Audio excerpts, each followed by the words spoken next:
Kelly Blau, concert coordinator at the Hopkins Center for the Arts, and today we'll be sitting down with jazz drummer Kevin Washington to discuss his experience in music. With 3 decades of experience as a professional musician, the skill and experience Kevin brings to his performance is top-notch. He is as adept at playing straight-ahead tunes as he is at incorporating Afro-Latin and African rhythms or hip-hop and funk into his sets. Please enjoy this interview with Kevin Washington. Both your parents are musicians, correct? That is correct. Yep. And so how was it growing up in a household of 2 professional musicians? It was just natural to me. It's Really? just a part of life. It's not only did I have my parents as musicians and a lot of their friends, you know, they had educators, they're all teachers, but a lot of musicians, it was like a religion. It was a part of life. Mm-hmm. Mm-hmm. It's my DNA, you know, brought up in it. My mom's born and raised in Detroit. So you got all the Motown. She makes me jealous sometimes. And then she said, yeah, I saw Stevie Wonder and the Jackson 5 before they were famous at a state fair. Like, I hate you like that, Mom. I'm jealous, I'm hating. You know, I was like, just imagine that. No, I can't. Temptations, all that, you know.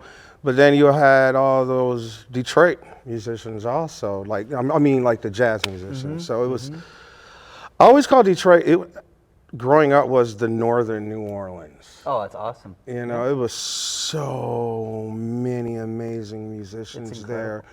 It's like you got Roy Brooks, Kenny Cox, Marcus Belgrave, Donald Walden, Griot Galaxy, as in Tani Tabal, Dribu Shaheed, Farouk Zibe, Tony Holland.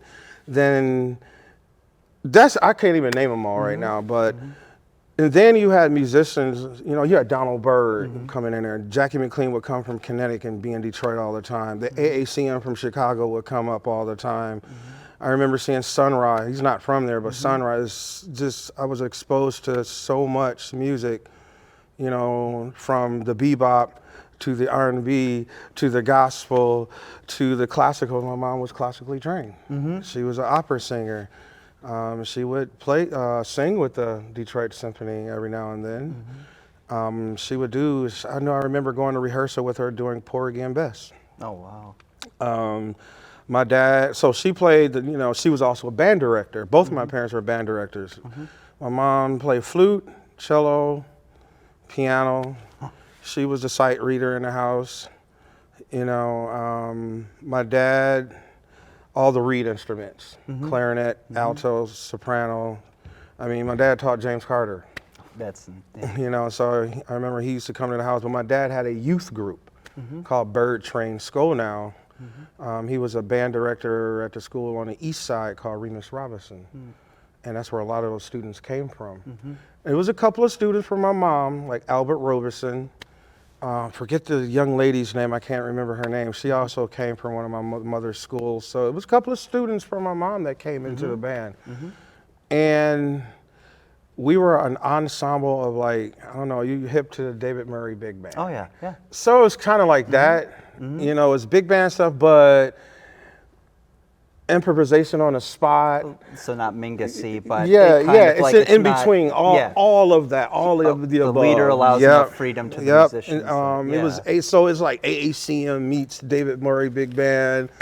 Like when I say AACM, I'm meaning the group, because AACM is a whole organization, Arts Association of Creative Music. But the group, the main group that did something to me was Roscoe Mitchell, Malachi Favors, Don Moye, Roscoe Mitchell, Joseph Jarman, and Lester Bowie. I knew I was missing somebody, Lester Bowie.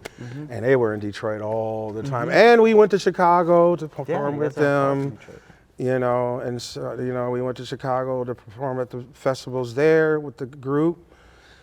I don't know if you hip to Rodney Whitaker was a part of that group. I'll have to check him out. He used to play with Kenny Garrett. Everybody, just look him up. Yeah, no, Rodney Whitaker. He's at Michigan State. Oh, nice. He's running one of the jazz programs at Michigan State. He's been there for years. Wow. He was a bass player. And so I just grew up to greatness. And so sometimes when people are like, how do you think this group did? I try to be, I'm like, sing better. Oh yeah, I mean your bar is a lot higher than the. I'm seeing 12-year-olds just knocking Donna Lee out like it's nothing. Like, I'm not trying to be, I don't want to be like, I'm better than everybody. I'm bragging. No. It's just what I've seen. It's like, It'd be like if someone from New York listening to another rapper, somebody like, it's yeah, pretty good, there you but go. I mean, like, yeah, I mean, like take. I grew up in the '90s. Like, take somebody living in Brooklyn, Queens, and the Bronx, and you leave New York, you go somewhere else, say Midwest. I'm not going to name a city because I don't want them. I don't want you to feel bad. And this rapper comes up, you're like, kind of grew up with Nas though. Yeah, I kind of grew up with KRS-One. Pretty good, but yeah, exactly. When the bar is that high. I mean, okay, let's do this. Today's rappers. Oh man, this rapper's dope. No, he ain't. I'm third generation hip hop. Let's go down the list. KRS-One, Rakim, Nas, Common when he was Common Sense. Should I go on? It's Special Ed. Yeah. It's a plethora of them. Slick Rick, you know, Kool Moe Dee. There's so many. It was so many, and so they are the originators. You know, they are the originators, and so I got a chance to be around a lot of the originators of this music. I met Max Roach through Roy Brooks. Boom was this drum choir you need to check out. It's called Boom. It was Roy Brooks and Max Roach started a group, and there's other legendary drummers in that group. Nothing but percussion on the stage. You name it, if it was a percussion, even orchestral, it was on that stage. Everything from African to everything. 4 drum sets, bass drums stacked up, and they have albums. They're on YouTube. Just seeing Henry Threadgill Air, and then what's deep is later in life when I moved to New York, you end up living with the bass player of Air, Fred Hopkins. Douglas Uroyd, my dad hooked me up with him. I'm living with him in New York, you know, and so I got exposed to the right people. Oh yeah. You know, none of them showed me any negativity. You know, I look up to my dad, I look up to my mom, but there's other men in my life that helped raise me. And I got to say, I'm blessed about that. So Sounds to like your question, the yeah. long story, Oh no, it's my DNA. no, I love that. I love that. I guess I didn't even think of that about the educator aspect of yeah, there's living with professional musicians, but then there's also living with educators. That for like growing up, was there a lot of theory in the house, or were they trying to get you hip to this stuff early on so that you were prepared for schooling or anything like that? So what I love about my parents, no, they did. It wasn't strict. Only time they were strict is when they were paying for my piano lessons and I wasn't practicing. They never say, Kevin, practice those drums. Yeah. Never said that. The only time I can remember, like I said, I'm repeating myself, is when they were paying for piano lessons. And then, you need to practice. That's the only time I heard anything. It was, I liked how they did it because they didn't over stress it. Now, me as a educator now, I hate seeing parents do that to their kids when they overdo it. Because what happens to that child, what I've noticed over the years, they hate it. They end up hating it. Don't overdo it. Don't pressure them to doing that. There's a musician that's pretty known that lives in town, I'm not going to say his name, admitted to me that he hates the piano. He likes to play the drums. And he's a dang good drummer. But the city and the state knows him as a piano player. I'm not going to even say his name. It's kind of boxed in. Yeah, and so, yeah, classically trained, you know, and plus his own culture's music. And I'll never forget his face when he said, I actually hated piano for a long time. Oh, man. I was forced to do it. I like playing drums, and every time he played that drums, he was like a little kid. Because you got to do what you wanted to do. Got to do what he wanted. And so I hate when parents overdo it. Yeah. I get why they do it, but don't shove it down their throat. No, yeah, music should be fun. You know, my parents never shoved it down my throat, which is a blessing. It was just, but it was just always in front of you. So, and was just talking to a bass player that I played with in church, Art Haynes. Actually, I'm going to see him tomorrow too. Being at age 47, excuse me, and playing music that's 20, 30, 40, 50, 60 years older than me, I did my homework. That's why I get away with a lot.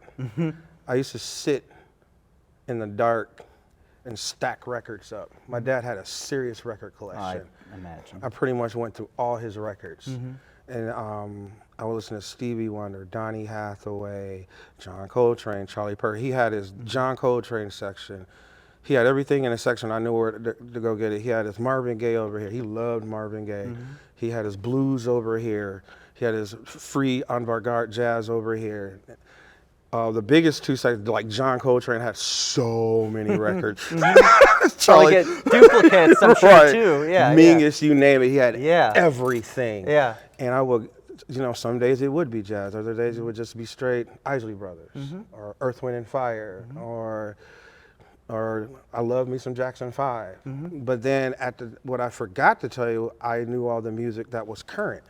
So I was a hip hop head. We didn't call it hip hop then, it was called rap. Yeah, I knew all the, listening to all the hip hop. I'm a huge reggae fan. But then Run DMC got me into rock. And people always want to say that one song, Aerosmith and Run DMC. No. If you go back, what was their first album? What was their first single? Run Like Hell? Nope. What was the name of that first single? I'm the king of rock. Oh, yeah. What did their DJ always play? It was always distorted guitar. That got me into rock. Really? Because Run of Run DMC. DMC. So I started listening to rock. Oh, wild. And then my introduction to rock was Metallica, Master of Puppets, and Van Halen's Jump. Nice. Hooked. No way. Moved to Minnesota. Yeah. Became friends with this white kid who we are still friends today. And he listened to everything, R&B, hip hop, rock. He had all this rock. So I did a study. I knew about Jimi Hendrix, but then I found out about Black Sabbath, Led Zeppelin, Cream, all them 70s stuff. I'm like, Then, just like you listen over here, there's different styles of jazz. Yep. There's different styles of rock. I realized I was more into the metal than the rock. Oh, I liked it harder. Yeah. And so I found out Megadeth, Slayer, Anthrax, then the gods, Black Sabbath, Iron Maiden. Wasn't into Motorhead as much. Can't stand AC/DC. Sorry, people. I wasn't into them. But I listened to it so much I can tell what is what. Even I got into Def Leppard because I respected their drummer. Yeah, he has one arm, He's, right? when they first came out, he had the two arms. He got into the accident. I respected that he kept going. And so because of him, I used to practice with one hand. No way, really? So I would put a pedal. I'll put the snare drum on the floor and put a pedal. Really? And practice that way. Really? Oh yeah, I did a lot of practicing when I was That's a good younger. way to get into someone else's shoes. And so I would practice the way he would play on a regular drum set. What did you learn from doing that? Oh man, I'm sure it was hard. At that time, I was like, how old was I? I was like 12, 13 when I was practicing that. Trying to keep the bass drum in a snare. Cat, and with the drum fills, now it's easy. I can do it in my sleep. I also practice with my left. But then, when if I drop a stick, I'm like, all right, I got it. I don't rush to get another stick. Yeah. I just play. That's funny. So it did pay off. It's actually a practical thing. Now, I'm like, I can do this with my left hand too. And I still practice that. I'm actually practicing left-handed, turning everything around. I have a student now he's left-handed. I love left-handed students because it makes me practice left-handed. Oh, yeah. Because I'm not one of those lazy teachers. If you're left-handed, you're left-handed teachers, drum teachers. If they're left-handed, switch the drum set around. Don't be lazy. I hate when teachers do that because you can't do it. Yeah. No, I switched. If they're completely left, switch the drum set. Now, the drummer, the young man that I'm teaching now, I set it up the right-handed way, but I'm letting him play like Billy Cobham, open-handed. The only reason I did that, because I switched his drum set, I didn't like his left foot on the bass drum. Oh. I liked his right foot on the bass drum. It was stronger, so I left it right hand, and I let him play open. Yeah. But we're also learning how to play right-handed, so I'm So does he have before to do- no. Oh, nice. No, like So he's really opened up. yeah. So I'm like he's 5 years old. Oh yeah. Oh wow. And so I got him at the right age. Oh, yeah. Before I'm done with him, he's going to be ambidextrous. He's gonna be ridiculous. Oh my. Before I'm done with him. Huge advantage. Exactly. Yeah, being able to do that. And my left hand has gotten stronger over the years. You know, I wouldn't say I'm ambidextrous. I'm taught and practice ambidextrous. Still got a lot of work to do. But I started with this story with doing your homework, listening to a lot of music, listening to music that you hate. Right now, I'm lost in African music. West African, Big, you know. big continent. Congo, Cameroon, Nigeria, Mali, Ethiopia, Eritreans, South Africa, Senegal, Gambia. But mainly right now when I'm playing the guitar, I'm influenced by Nigerians, the people from Mali like Tanabe Diabate and Ali Farka. I was gonna say Ali Farka. Ali Farka, they're from two different regions. It kind of remind you were. I heard you playing some guitar earlier, and that came across. So check it out. Yeah. That song is influenced from Ali. Oh, Ali nice. Farka. I was Nice. listening to one of his songs. I'm like, oh my God. Monster. I mean, probably And then I wrote that Jimi song. Hendrix over there, Yep, but yep. essentially, like. Yep. And so it's called K-Funk. Oh, nice. And, I like that name. That's the name of the song, and the song represents. I know I'm going all over the place No, no. because I have to go do sound check. Mm-hmm. Okay, let's start all over. That song represents the black diaspora of black music. Mm-hmm. It's funk, it's African, it's Caribbean, it's blue, all in one song. All in one song. I call it K-Funk. Maybe one day they will call a genre of music K-Funk. Oh, yeah. You know, I like to say I'm the other Fela. I'm the other side of Fela. Fela, Afrobeat from Nigeria. It's funk at the end of the day. Our funk is Nigerian. You know,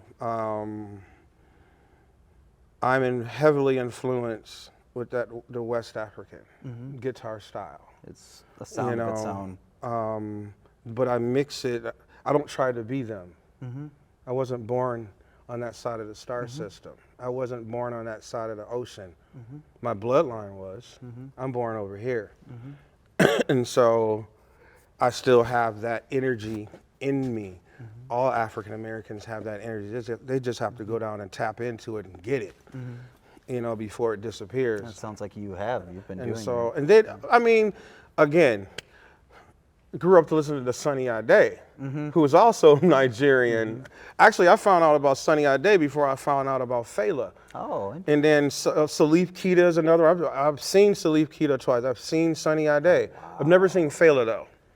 You know, I've seen Sunny Ade twice. Really? And they call his music juju music because he used the talking drums. Oh, really? Yep, that's why Oh, they call cool. I it. didn't Like know I talk that. to Africans about all this stuff. Uh-huh. I talk to Nigerians. What do you think of Fela? I like to see their opinion. The older ones, and the middle ages, and the young ones. You know, the older ones pick Fela, but they love Sunny Ade though. Well, he was like, wasn't he like 20 years after? Or like, I thought he was 80s. Sunny Ade is after Yeah, yeah, Fela. yeah. I mean, yeah. I found that out later, but but my dad used to play Sunny Ade in the house all the time. A lot of African stuff. You know, Yusef Lateef did all that stuff with them African drummers, hearing all that. Tony Allen, you know, that's Fela's drummer. He just passed away. Not too long ago, yeah. But yeah, just being influenced by all of that, listening to it, taking it in. Then you go to live in New York. Study with Max Roach. No, actually, I got a chance to study with Max Roach in Detroit. Oh, I was in Detroit, okay. Yeah, because of Roy Brooks. Wow. You know, Roy Brooks was another teacher of mine. Leonard King, Tani Tabal, Alan Dawson. Alan Dawson taught me the bossa nova. I cried learning that beat. Max he got my brushes work right. Oh, nice. Then Chico Hamilton cleaned it up because I got lazy when I went to the new school. He got on me and Marcus Baylor, who's another phenomenal drummer. He like dogged our brushwork out, and he fixed, because we hadn't been doing it. We didn't, you know. And he knew. Yeah. So Andrew Surreal's another drummer I was around. Deshaun Mosley out of Chicago. Don Moyer. So I had all these different drummers, you know, from jazz to funk. You know, I'll never forget this one cat by the name of Kevin Collins. I don't know what happened to him, but that was the specialty of Detroit. You had all these great nationally known musicians, but then it was musicians that nobody heard of just as good as the nationally known musicians. And that's what I got the chance to see. And to see all these young black kids learning this music and your heritage. And, you know, when I left Detroit, it was a culture shock. I imagine. I'm like, nobody's doing this? No, me and Ollie Jackson talked about that when he left Detroit. When he left Detroit, he went to New York with his brother, Carlos McKinney, and because his dad used to play with John Coltrane in the later years. And I was around, and me and Ollie, I don't know if you know Ollie Jackson. He used to play with Lincoln Center for years. Oh, wow. Yeah, Wynn Marsalis. Wow. We grew up together, you know. It was, like I said, it was, you name it, every instrument. You're watching people play Charlie Parker stuff and then learning how to solo in those changes. But then on top of it, could play some funk like that. You know, play some hip hop like that. Play Afro-Cuban like that. And that's just the way we were trained. To be ready for any and everything. My favorite teachers, though, are the people who were bebop and avant-garde. They were the best teachers. Because they knew how to break the rules. I'm glad I learned jazz backwards. I learned avant-garde first. Oh, really? Yep, I did it backwards. Yeah. And then I learned bebop inside. How was that? It kept me freer. Really? Oh, yeah, I'm glad I did it that way. I am, now that I look back on it. Yeah, what do you, what's your takeaway from that? See, I don't want to get into the political thing as much, but people don't understand there's different societies who do not get along in music, put it that way. This society over there, I don't like you, and this society over here, I don't like you. That goes on a lot, you know. Miles, famously at Juilliard, wasn't a fan of the, Yeah, and so that doesn't get talked about a lot. My parents didn't do that. Black music was black music, and they never separated any of it. And that should be number one, that my parents did that. They never separated the societies of music, where a lot of people did. I'll just leave it at that. A lot of people did, and I'm glad I didn't grow up like that. You know, let's just be real. Church people playing blues and jazz, not gonna happen. Not gonna happen. You know, it's like, oh, I don't want to deal with that. I don't do that. See, me, I don't do that. I like to do it all because I know most musicians and most drummers can't do what I do. I can play a John Coltrane Love Supreme in 1 second, and then next thing you know, I'm playing Metallica like that. And when you hear me play Metallica, you're going to think all I play is metal. Interesting. When you hear me play any, like, say, Cuban music, you're going to think I'm Cuban at the end of the day. I've had Cubans tell me that. I've had some people from the Cuban All-Star thought I was Cuban. Really? Yeah. Nice. I got a chance to meet them. For a drummer. And I'm like, what? And I haven't even been to the country yet. Oh, wow. I haven't been there, but I listened to a lot of it. Got a chance to play that for years. You know, sitting there learning how to play timbali, learning how to play conga. I'm more of a timbali player than a conga player, though. You know, I'm more of a conga player than a djembe player. And then when it comes to the West African drumming, I'm more a doon player than a djembe player. I like them dunes. So you prefer to have like a, oh yeah. It's basically the bass line of the music, you know? And so I got to get back on that though. It's been a while since I played that, so, you know, but I'll get to it. Well, Kevin, I appreciate you sitting down with us. I know, yeah, we got to get you to sound check, but thank you so much for sharing. I had a lot more questions for you, but it's I probably answered some of them. no, you, yeah, in back, I'm like, oh, he did, yeah, but I can't thank you enough. This has been awesome. So we're really looking forward to the set tonight. I love it's hearing about your different influences and everything. I think when people see you after seeing this, that will make a lot more sense because your music is very much a melting pot. And even with having to, like, you know, when you're playing metal, you're straightening out the rhythm more, but you're able to weave out in between all that effortlessly. Yeah, I can do each music authentically. Yeah. But then this group over here, I'll merge it together. Like I do that in my band. I tell my my bandmates, yeah, this is jazz, but more jazz improvisation. But I don't want you coming up here with that old school jazz mentality. You need to be a rock star. I want you to be a hip hop star and a rock star here. Because I don't want, no, it's 2023. Them days is over. I mean, I wouldn't be anything without those days, but it's 2023. Max Rose said you can't do what we do. Oh, yeah. He literally told me that. They already did it? We already did it. Oh, wow. Changed the music. He said it, so did Charlie Persip said it. Man, me and Charlie, I love Charlie Persip. Had him at the new school. He said it in a different way, but he said the same thing. You can't do it. We did this. We did it already. All y'all doing is copying what we did. Now, change it. Hey, I got you. All right. Well, we're lucky to have you because you have been changing and adding your own style to all these other various styles, and I know the Twin Cities, speaking just for myself, but are very lucky to have you here, and it's an honor and a privilege to have you in the cities. Thank you much. Yeah.